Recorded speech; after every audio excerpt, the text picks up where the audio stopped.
Eh bien salut tout le monde, bienvenue dans cette nouvelle vidéo YouTube.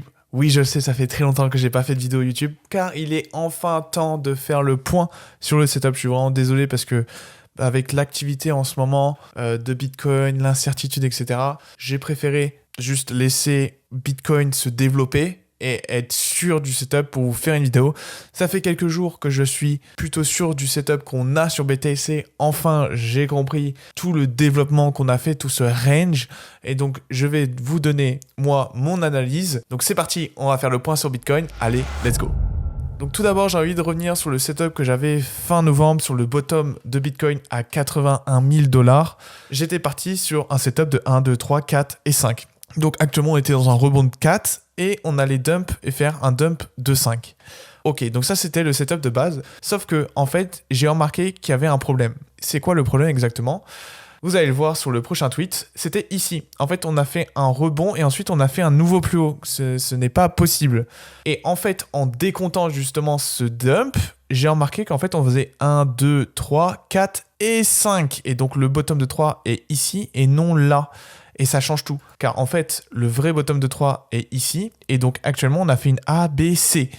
Donc, comme vous le voyez sur ce screen, selon moi, je pense qu'il restait encore une vague de B et de C à faire. Vous voyez, comme ici, un A, B et C pour faire la 2. Bah, je m'attendais à peu près la même chose pour faire la 4 en rouge. Donc maintenant, on se retrouve aujourd'hui et comme vous pouvez le voir, la 4, je l'ai descendue. On n'a pas touché les 0,3, ce n'est pas privilégié, mais il y a beaucoup de signes qui me montrent qu'on a posé cette 4. Quels sont les signes ? Les signes, justement, c'est qu'on dump en 5 sous-vagues actuellement, ce qui pose un gros problème. C'est comme si on commençait une impulsion baissière, alors que non, on ne doit pas commencer une impulsion baissière, on est juste censé retracer pour faire un dernier pump avant de juste chuter. Donc pour moi, ça invalide justement le setup précédent, donc celui-ci, on est en train de l'annuler. Parce que justement, je vais vous montrer dans le détail, en fait, ici, on fait une première 1, 2, 3, 4 et 5. En fait, là, le setup que j'ai mis en A, B, C, c'est ce qu'on aurait voulu voir. Mais en réalité, ça ne fonctionne pas vraiment, cette A, B, C.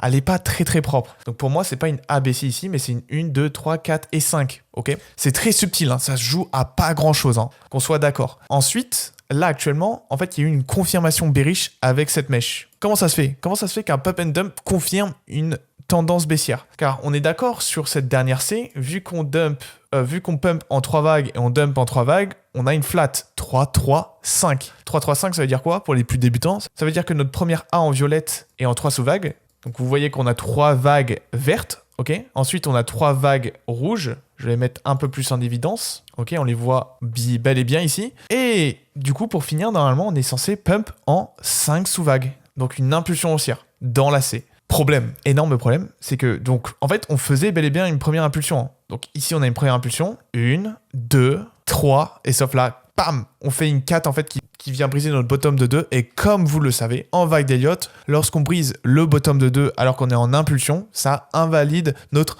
impulsion haussière. Il faut revoir le plan. Donc si c'est pas une 1, 2, 3, 4 et 5, alors c'est une ABC. Pourquoi on aurait une ABC ici ? Tout simplement parce que on est dans ce setup, c'est-à-dire une impulsion baissière. 1, 2, et là, du coup, on s'apprête à faire la 3. Et comme vous l'avez bien deviné, on fait exactement le même setup que ici, c'est-à-dire qu'on fait une 1, 2, 3, 4, 5. 1, 2, 3, 4, 5. Globalement, on devrait avoir un truc qui ressemble à ça, ok ? Le point d'invalidation, il est très très simple. Il est sur le top de 2. Si jamais on brise ce top, donc on brise les 90, 500, prix CME, alors ça invalide le setup baissier. On pourrait potentiellement être dans une A, B, C, mais pas sûr, ok. Donc faudrait tout revoir, s'assurer que le setup sont bons, etc. Donc un peu relou, ok. En tout cas, ça c'est le setup d'invalidation ici. Pour moi, on est toujours dans cette 2. Alors attention, point très important à regarder, si jamais on fait une 3 qui va au 0,6, 0,7 là ici, et qu'après on repump, c'est ok. On est juste dans un rejet. Pour ceux qui ne savent pas ce que c'est, je vous invite à aller regarder mes vidéos tuto qui sont disponibles. Il y a une playlist tuto. Donc on serait dans un rejet pour ensuite redémarrer l'impulsion baissière. Donc si on touche les 0,6, 0,7, il n'y a pas de souci. On peut aller rechoper un plus haut. Ok, mais tout pendant qu'on n'a pas touché cette zone-là, on n'est pas censé break le bottom de 2 qui est ici. Hein. Donc là, si maintenant tout de suite on repump, il y a un problème. Si on dump puis on pump, c'est ok. Donc voilà un peu ma vision sur BTC. Tout ça nous amène à où? Sur le setup actuel, on pourrait retracer facilement jusqu'à 79 000 $ sur BTC. Donc ça nous ferait un nouveau plus bas. Très dangereux, très dangereux, très dangereux. Mais attention, parce qu'on a cette zone de 1.6 qui se situe juste en dessous des 74 000 et qui correspond à 69 800 $. Donc en gros, les 70 000 qui pourraient servir de point de support. Donc pour moi, on pourrait très facilement dumper un peu plus et aller choper cette zone des 70 000 $, qui m'a l'air d'être une très belle zone de rebond, avant justement de rechoper tous les highs laissés précédemment. Mais attention, on pourrait très très bien continuer de dumper plus fort. Mais honnêtement, dans le setup actuel, ce n'est pas du tout ce que je privilégie. Je privilégie soit un rebond à 83 000, soit je privilégie un rebond vers les 80 000, 79 000, ou bien on pourrait très simplement dumper un peu plus fort et aller choper du coup la zone des 70 000 environ. Et on voit qu'également on a une très belle zone à 66 000 $. Mais encore une fois, quand on dézoome, quand on se met en daily, entre 66 000 et 70 000, c'est quasiment la même chose. On est à 4% près, ok? Mais du coup, voilà, c'est à peu près la zone, quoi. Vous avez compris. Donc voilà un peu mes perspectives sur BTC. C'est vraiment super baissier ce qu'on est en train de faire, justement. Tous les pump and dump, c'est horrible, c'est infâme. Hâte de retrouver un marché avec de la liquidité, franchement. Mais pour l'instant, malheureusement, bon, bah, c'est comme ça, c'est le contexte économique, c'est la tendance baissière. Bon, voilà. Il faut réussir à déconnecter, à relativiser surtout, et essayer d'adapter ses plans par rapport aux réactions sur BTC. Ça, c'est très important, les gars, parce que j'ai vu beaucoup de haine sous mon espace commentaire sur YouTube en disant « Tu changes de plan H24, blablabla. » C'est normal, c'est le but. Le but est de comprendre ce qu'on est en train de faire. Okay. Au début, comme je disais, je m'attendais à une 1, 2, 3, 4 et 5. Au final, c'était vraiment le bon plan, ce que j'avais. C'est juste que c'était, entre guillemets, de la chance, dans le sens où, en fait, le top de 3, il n'était pas là, il était ici, et du coup, moi, je voyais le top de 4 là. Ok. Donc, en fait, moi, je veux avoir le décompte précis. Même si je me trompe, c'est pas grave, faut le dire. Ok, je me suis trompé, finalement, le top de 3, il est là, et il est pas là. Et du coup, ça change absolument tout aux perspectives. On n'aura pas un top de 4 ici, mais sur le prochain.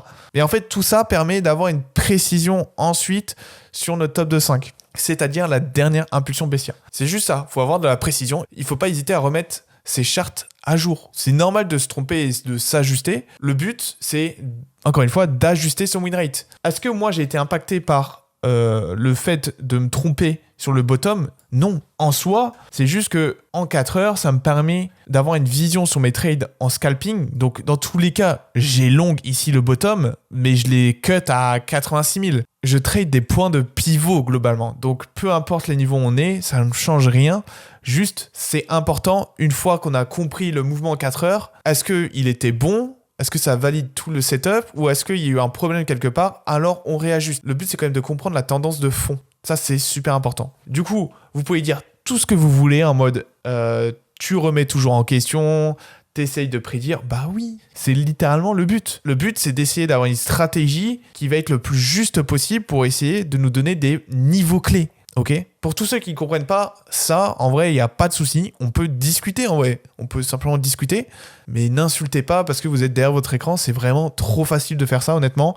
J'ai vu des gens qui insultent comme ça, gratuit, en mode TC de... Bref, j'ai pas envie de revenir dessus, mais qui insultent vraiment gratuitement, sans même argumenter. Hein. Donc, bref, je trouve ça quand même dommage de ne pas écouter ce qu'on a à dire, nous. C'est dommage que ces personnes n'essayent pas d'écouter ce qu'on a à dire ou de comprendre surtout ce qu'on a à dire. Mais bon, tant pis, en vrai, comme ça, je passe le... Ça m'a pas plus impacté que ça, juste sur le coup, ça fait chier. Genre, t'as des mecs qui t'insultent pour rien. Mais bon, en vrai, c'est pas grave. Pour moi, ça reste que du vent. De toute façon, les personnes comme ça, qui veulent même pas débattre ou argumenter, juste je les bloque. Donc, vous pouvez m'insulter, je m'en fous, je vous bloque. De toute façon... Après, si c'est un argument totalement construit, je vous écoute. Il n'y a pas de souci. Moi, je suis vraiment à l'écoute. Hein. Si vous avez des choses à dire là-dessus, je vous écoute. Mais pour moi, ça sert à rien parce que vous vous êtes fait règle sur le marché de venir sur des vidéos YouTube et d'insulter tous les traders. Ça sert absolument à rien de faire ça. Donc voilà les gars, en tout cas, globalement, l'ambiance du marché crypto est bien reflétée via les charts. Hein. Ça se voit aux charts, on dump, on fait mal, on liquide. Et clairement, ça se voit à l'ambiance quoi. Les gens sont vraiment aigris de fou, j'ai jamais vu ça. Et je pense que c'est que le début malheureusement.